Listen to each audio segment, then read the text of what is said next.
Okay, here we go. We're heading out into the maple bush. We're making bigger and better raised beds. So we have to cut down some more big logs. We're doing them out of cedar. And then we're going to show you when we're done, you know, what we made and why we made it. So here we go, heading out through the cedars and spruce. The maple bush has some really nice big cedars that we're going to log today.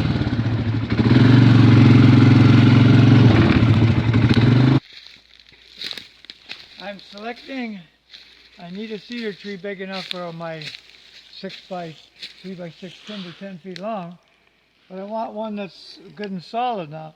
What I do is I bang the tree with an axe. Notice the tone, that one.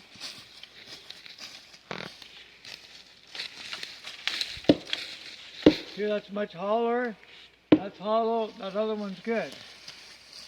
So this is the one you're going to cut, or? This is the tree I'm going to take. How straight is it for the lumber I can get out of it? Because if I want 10 feet, I need a long, straight stretch of 10 feet. I think it's not bad for 10 feet. I mean, you're 6 feet, right? So I think we're good. Okay, now which way is this tree leaning? If we're going to take this tree out, it's going to catch up on everything. A lot of branches on that side. If I can follow it that way to avoid that. Oh yeah, that one's got a big V in it there. If we can avoid that tree and just I think you should be good. But it's going to be a little tricky because the weight is this way. Okay, we'll select this tree here. So Eric's out here with all his right equipment on. Chainsaw helmet with guards, earplugs, little leggings to keep the chainsaw from jumping through him. It's really important to always wear the right gear.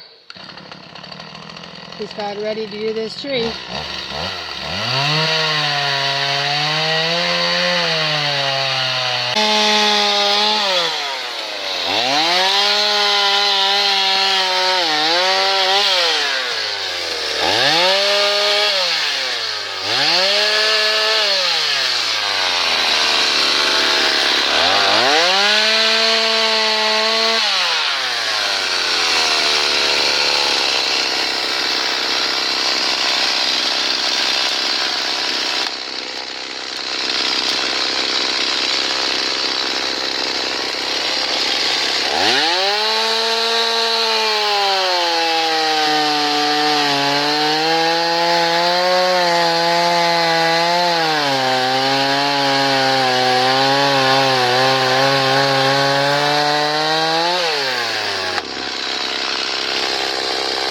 Fall off!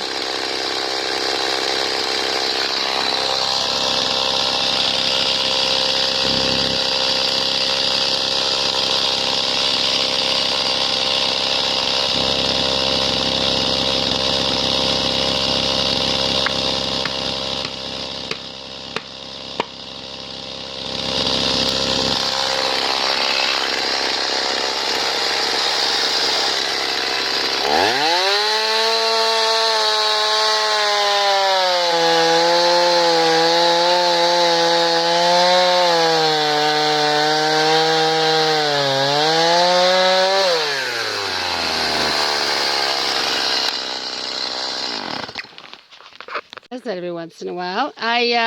I tried to videotape, but it goes on to camera mode every once in a while. I was standing on this side of the tree, videotaping the little orange things Eric puts in, and he started sawing. And while he was sawing, all of a sudden this tree split in half. Can you see it? And right where I was standing, see right there? It split in half, and that tree fell back. And the other tree, the weight of the two trees together, this big tree here that Eric just cut down, kicked it back on an angle, right back where I was standing. And thank goodness I jumped behind this cedar tree and did not get injured, and nor did my sweetheart. God is good. Now Eric's brought up the log puller that he made. It's really handy. I mean, it's so well liked in the community that the neighbors have copied that and made themselves. Eric kind of made the prototype. And now it's something common to the logging community in West End Manitoulin Island. Look, I made it all the way back to the sawmill over 2 narrow bridges. Ta-da! log, ATV, sawmill. We're good.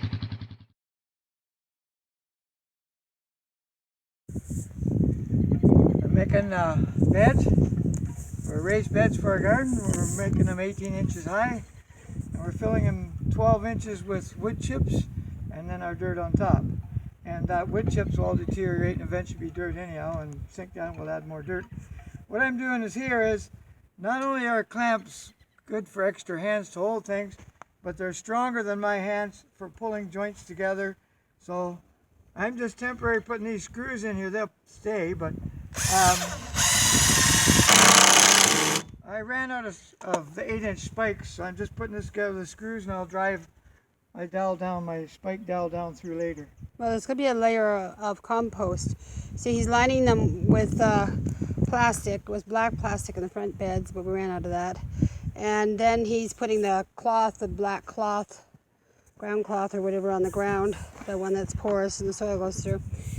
Keep the weeds from coming up. And then he's putting layers of our wood chips that we chipped, and then a layer of cardboard or something to that effect that'll disintegrate with watering through the summer, and manure.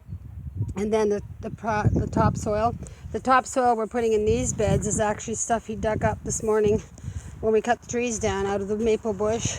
It's usually good soil in maple bush because it's years and years of leaves falling, which decompose and make great soil. We're going to screen it, and then it's going to go in these beds here.